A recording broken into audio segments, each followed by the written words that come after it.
ओम नमः शिवाय। हर हर महादेव। आप सभी भक्तों का दिन शुभ और मंगलमय हो। आज पौष मास कृष्ण पक्ष की 10वीं तिथि दिन बुधवार है। आइए जान लेते हैं एक नागिन के उद्धार की इस कथा के माध्यम से। क्षीर सागर में लहरों के बीच में शेष नाग की सैया पर भगवान विष्णु सुकून से विराजमान थे। उनका नील वर्णीय शरीर दिव्य आभा बिखेर रहा था। उनके समीप माता लक्ष्मी उनके चरण दबा रही थी। चारों ओर दिव्य प्रकाश था। वातावरण में शांत संगीत की ध्वनि गूंज रही थी। इसी बीच एक पावन रथ से आकाश मार्ग से होते हुए देवर्षि नारद वहां पहुंचे। नारद जी के हाथ में उनका दिव्य वीणा था और मुख पर हल्की चिंता की रेखाएं। उन्हें देखकर भगवान विष्णु ने नारद जी से कहा, हे नारद, पधारो, तुम्हारा स्वागत है। ऐसा प्रतीत होता है कि तुम कुछ व्यग्र हो। क्या बात है? क्या तुम्हारे भ्रमण में कोई अनहोनी घटी है? नारद जी ने शीश झुकाकर भगवान विष्णु को प्रणाम किया और कहा, हे प्रभु, मैं अभी अभी पृथ्वी लोक से लौटकर आ रहा हूँ।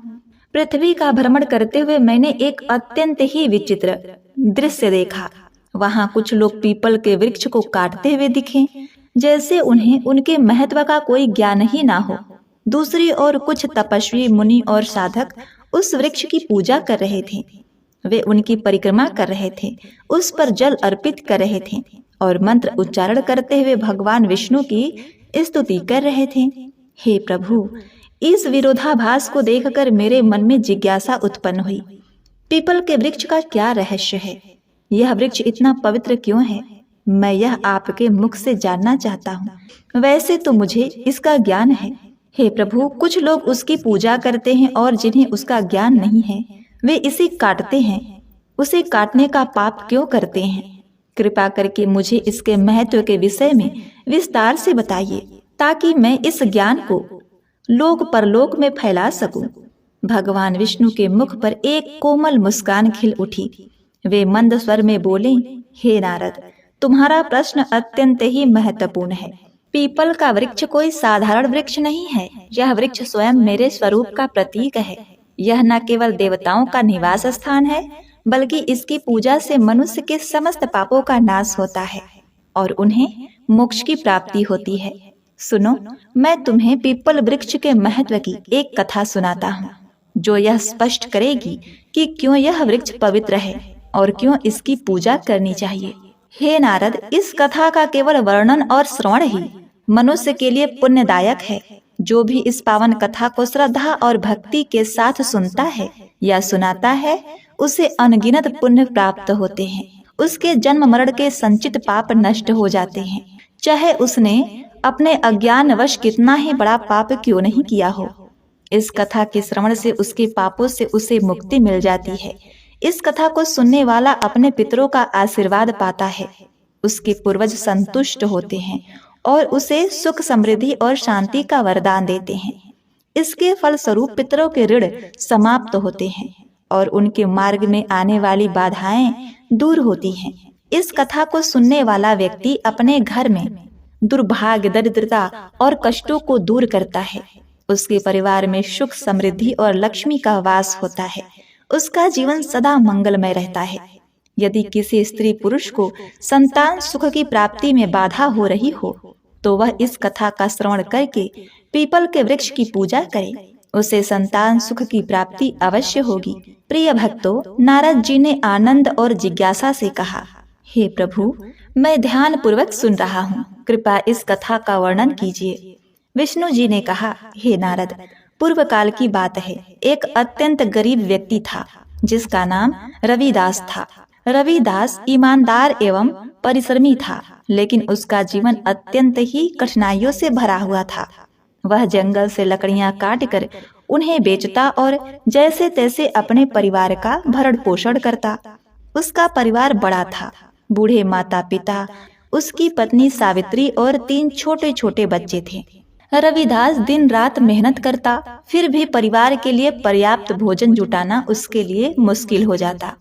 उसके घर में किसी भी प्रकार का धार्मिक कार्य नहीं होता था और न ही देवताओं की पूजा अर्चना की जाती थी। रविदास को शास्त्रों और धार्मिक महत्व के विषय में कुछ भी ज्ञान न था। एक दिन रविदास हाथ में कुल्हाड़ी लिए जंगल की ओर निकल पड़ा। वह सुबह से ही जंगल के एक एक कोने में घूमता रहा, पर उसे लकड़ियां तो दूर एक भी सूखा पेड़ नहीं मिला। उसकी थकान बढ़ती जा रही थी और सूर्य अपनी संध्या अवस्था में चमक रहे थे।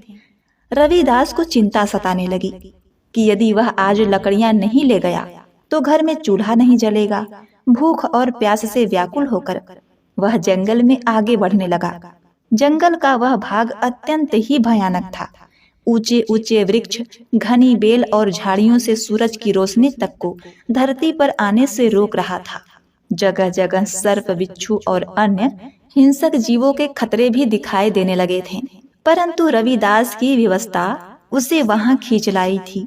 बहुत देर तक भटकने के बाद अचानक उसकी नजर एक विशाल वृक्ष पर पड़ी। वह वृक्ष अपने चारों ओर एक अजीब सी आभा बिखेर रहा था। उसकी शाखाएं मानो आकाश को छू रही थी और उसकी जड़ें धरती को गहराई से बांध रखी थी। यह पीपल का वृक्ष था। रविदास ने मन ही मन सोचा, अरे वाह, कितना बड़ा और मजबूत वृक्ष है। यदि मैं इसकी कुछ टहनियां काट लूं तो आज का काम बन जाएगा। फिर उसने कुल्हाड़ी को मजबूती से थामा और वृक्ष के पास पहुंच गया। वृक्ष के नीचे खड़ा होकर उसने एक क्षण के लिए इधर उधर देखा और कुल्हाड़ी को ऊपर उठा लिया। जैसे ही वह कुल्हाड़ी से वृक्ष पर आघात करने वाला था, तभी एक भयंकर आवाज गूंज उठी जो किसी स्त्री की प्रतीत हो रही थी। हे मनुष्य, ठहरो, तुम यह क्या अनर्थ करने जा रहे हो? रविदास ने चौंक कर इधर उधर देखा तो वहां कोई दिखाई नहीं दिया। अगले ही क्षण वृक्ष के तने के पास से एक भयानक काले रंग का सर्प प्रकट हुआ। उस सर्प की आंखें चमक रही थी, मानो उसमें अग्नि की ज्वालाएं जल रही हो। रविदास भयभीत होकर पीछे हटने लगा। सर्प धीरे धीरे उसके सामने आकार लेने लगा। अब वह सर्प नहीं बल्कि एक सुंदर स्त्री का रूप धारण कर चुकी थी। यह कोई साधारण स्त्री नहीं थी बल्कि एक नाग कन्या थी। उसका चेहरा तेजस्वी था, उसकी आंखों में अपार रहस्य झलक रहे थे। फिर नाग कन्या ने गंभीर स्वर में कहा, हे मनुष्य, तुम यह पवित्र पीपल का वृक्ष काटने जा रहे थे। क्या तुम्हें इसका ज्ञान नहीं कि पीपल के वृक्ष में देवताओं का वास होता है? इसे काटने से तुम्हें महापाप लगेगा। रविदास की सांसें तेज हो गई। वह भयभीत होकर कांपने लगा और कांपते स्वर में बोला, हे देवी, और मुझसे मनुष्य की वाणी में बात कैसे कर रही हैं? मैंने तो ऐसा कुछ कभी नहीं सुना था। कृपया मुझे बताइए कि आप कौन हैं और यह वृक्ष क्यों इतना विशेष है? नाग कन्या मुस्कुराई और बोली, हे मनुष्य, मैं इस पीपल वृक्ष की रक्षिका हूँ। मेरा नाम नागिन सुरसा है। यह वृक्ष मेरे लिए बहुत प्रिय है क्योंकि इसी वृक्ष में मेरा वास है। परंतु इस वृक्ष के साथ मेरा एक जुड़ाव केवल इस जन्म से नहीं बल्कि यह पुरानी कथा का परिणाम है। सुनो, मैं तुम्हें अपने पूर्व जन्म की गाथा सुनाती हूँ। यह कहते हुए नागकन्या सुरसा का चेहरा गंभीर हो गया। उसकी आंखों में अतीत का एक गहरा रहस्य चमक उठा। हरिदास विस्मय और जिज्ञासा से उसकी ओर देखने लगा क्योंकि यह सब उसके लिए अत्यंत ही अद्भुत और विचित्र था। नागकन्या ने अपना वृत्तांत आरंभ किया। नागकन्या ने गहरी सांस ली और हरिदास की ओर देखते हुए कहा, हे मनुष्य, पिछले जन्म में मेरा नाम सुमति था। मैं एक प्रतिष्ठित वैश्य परिवार में जन्मी थी। मेरे पिता एक धनवान व्यापारी थे और मेरे विवाह का आयोजन उन्होंने बड़ी धूमधाम से किया। मेरा विवाह एक पुण्य आत्मा ज्ञानी वैश्य पुत्र से हुआ जिसका नाम धर्मरथ था। मेरे पति अत्यंत धार्मिक प्रवृत्ति के थे और अनाज का व्यापार करते थे। उनका जीवन सादा लेकिन धर्म और सत्कर्म में लीन था, किंतु मैं उनके गुणों से सर्वथा विपरीत थी। मेरा स्वभाव अत्यंत ही स्वार्थी और अहंकारी था। मैं अपने पति का ना तो आदर करती थी और ना ही किसी प्रकार के धर्म कर्म में रुचि रखती थी। मुझे देवी देवताओं की पूजा व्यर्थ प्रतीत होती थी। मेरा मन सदा सांसारिक सुखों और धन संपत्ति में लिप्त रहता था। मेरे पति मुझे समझाते रहते कि हमें जीवन में पुण्य के कार्य करने चाहिए, देवी देवताओं की पूजा करनी चाहिए, किंतु मैंने उनकी बात को हमेशा अनसुना कर देती। हमारे गांव के पास एक मुनि का आश्रम था। वह आश्रम शांत, पवित्र और प्रकृति की छाया में बसा हुआ था। वहाँ के वातावरण में एक अलौकिक शांति थी।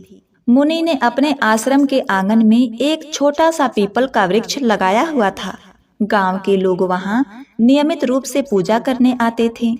वे पीपल के वृक्ष के चारों ओर दिया जलाते और उनकी परिक्रमा करते। उनका विश्वास था कि इस वृक्ष में भगवान विष्णु का वास है और उनकी पूजा करने से उनके पितर प्रसन्न होते हैं।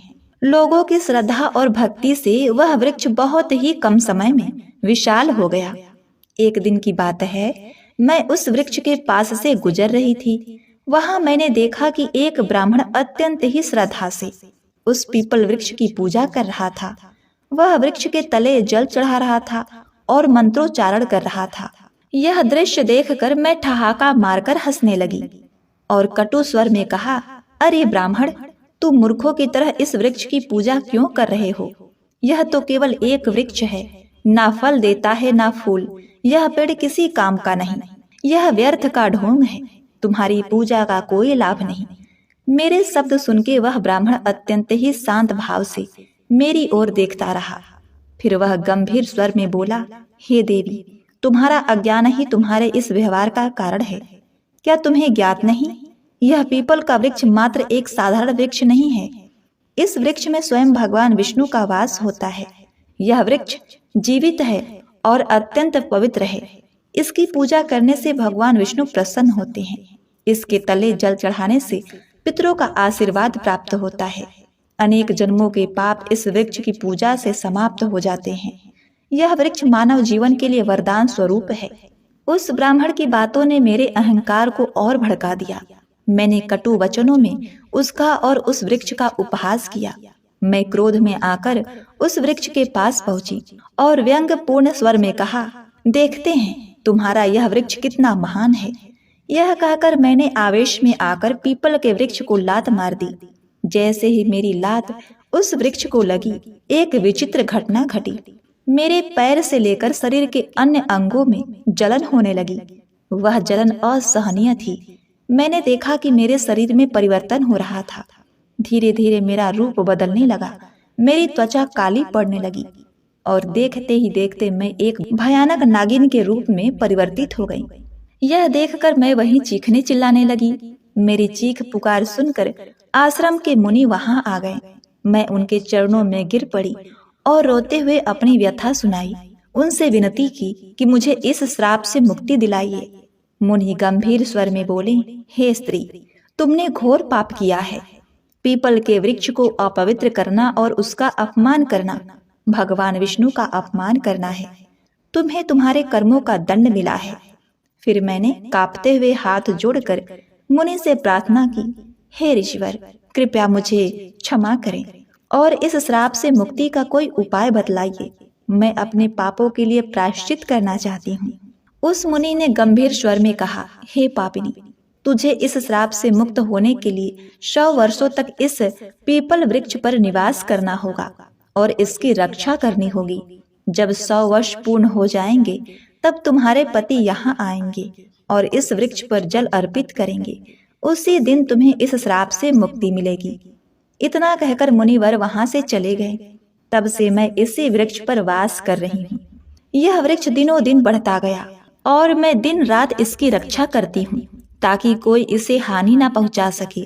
आज मेरे 100 वर्ष पूरे हो चुके हैं और मैं प्रतीक्षा कर रही हूँ कि मेरे पति धर्मदत्त यहाँ आए और इस वृक्ष पर जल अर्पित करें।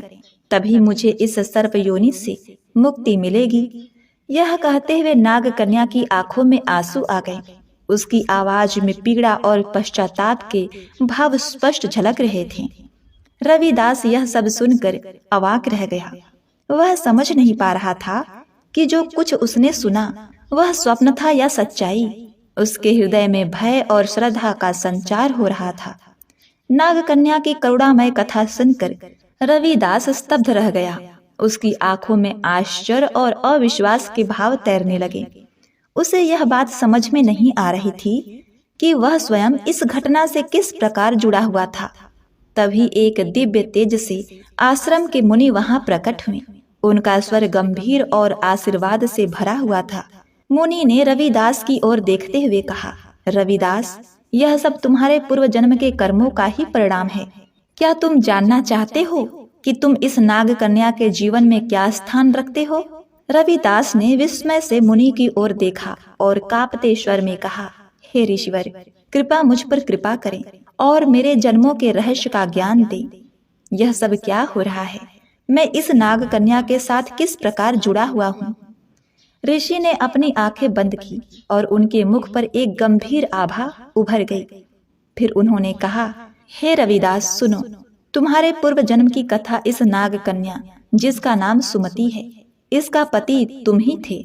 उस जन्म में तुम धर्मदत्त नाम के एक पुण्यात्मा व्यापारी थे। तुमने सुमति से विवाह किया था, उसका जीवन संवारने का हर संभव प्रयास किया।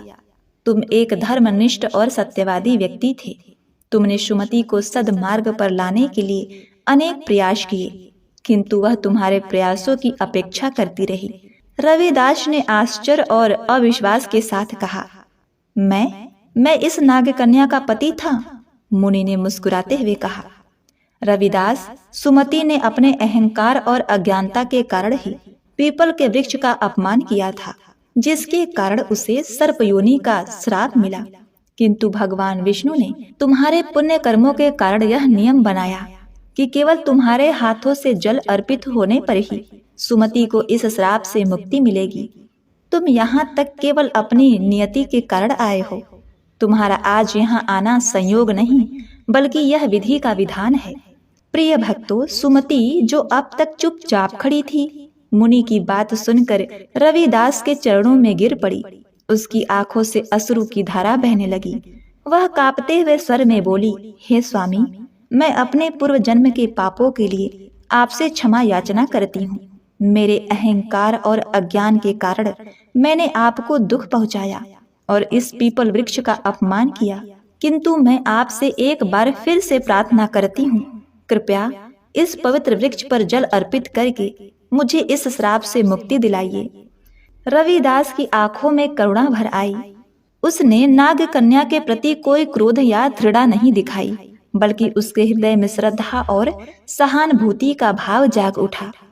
उसने मुनि को देखा और कहा, हे ऋषिवर, मुझे बताइए, मैं इस पुण्य कार्य को कैसे पूरा करूं? मुनि ने कहा, हे वत्स, इस वृक्ष पर श्रद्धा से जल अर्पित करो और भगवान विष्णु का स्मरण करो। इससे तुम्हारे पूर्व जन्म के बंधन समाप्त हो जाएंगे और सुमति को भी मुक्ति मिल जाएगी। रविदास ने पास ही रखे कलश को जल से भरा। वह पीपल वृक्ष के सामने खड़ा हुआ और अपने मन में भगवान विष्णु का ध्यान करते हुए जल अर्पित करने लगा।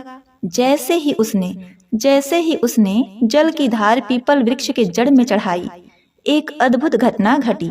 पीपल वृक्ष के नीचे एक दिव्य प्रकाश फैला और नाग कन्या का सर्प रूप धीरे धीरे नष्ट होने लगा। उस स्थान पर एक तेजस्वी सुंदर स्त्री प्रकट हुई। उसका चेहरा चमक रहा था, मानो वह स्वयं एक देवी हो।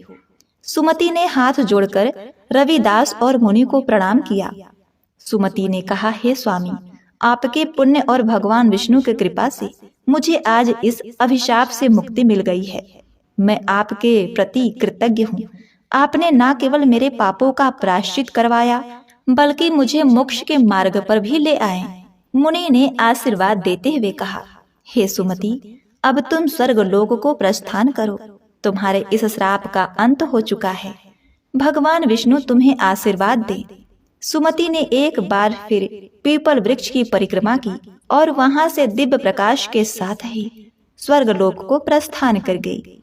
इस घटना के बाद रविदास के जीवन में बहुत बड़ा परिवर्तन आया। उसने पीपल वृक्ष की महिमा को समझा और प्रतिदिन उसकी पूजा करने लगा। उसने अपने परिवार को भी धर्म के मार्ग पर चलने की प्रेरणा दी। वह जान गया था कि पवित्र वृक्ष का सम्मान और देवताओं का स्मरण जीवन को सफल बनाता है। प्रिय भक्तों, अब भगवान विष्णु ने पीपल वृक्ष के महत्व की कथा समाप्त की। उनके मुख पर करुणा और दिव्यता का तेज झलक रहा था। देवर्षि नारद जी अत्यंत भाव विभोर होकर बैठे थे। उन्होंने भगवान श्री विष्णु की स्तुति करते हुए कहा, हे प्रभु, आपने पीपल वृक्ष की महिमा और कथा सुनाकर मेरी जिज्ञासा को शांत किया, मैं धन्य हो गया। इस कथा से यह स्पष्ट होता है कि मनुष्य अपने अज्ञान और अहंकार के कारण ही पाप के मार्ग पर चलता है, किंतु आपकी कृपा से ही उसका उद्धार संभव है। यह वृक्ष न केवल पवित्र है बल्कि स्वयं आपका दिव्य स्वरूप है। भगवान विष्णु मुस्कुराते हुए बोले, हे नारद, यह सत्य है। पीपल का वृक्ष सृष्टि का जीवन दाता है। इसकी जड़ में मैं स्वयं निवास करता हूँ। तने में भगवान शिव का वास है और शाखाओं में ब्रह्मा का। इस वृक्ष की पूजा करने से मनुष्य त्रिदेव का आशीर्वाद प्राप्त करता है। जो भी इस कथा को श्रद्धा से सुनेगा, सुनाएगा अथवा पीपल वृक्ष की पूजा करेगा, उसे मेरे परम धाम की प्राप्ति होगी। उसके समस्त पापों का नाश होगा। उसे जीवन में सुख शांति तथा परलोक में मोक्ष का आशीर्वाद मिलेगा। नारद जी ने कहा, हे प्रभु, मैं अविलंब पृथ्वी लोक पर जाऊंगा और इस कथा का प्रचार करूंगा। मैं लोगों को यह बताऊंगा कि पीपल वृक्ष का अपमान नहीं करना चाहिए। इसकी पूजा करके वे आपके सानिध्य को प्राप्त कर सकते हैं। तो प्रिय भक्तों, इस प्रकार से भगवान विष्णु ने नारद जी को पीपल वृक्ष की महिमा बताई। तो इस प्रकार से यह महापुण्यदायक कथा समाप्त हुई।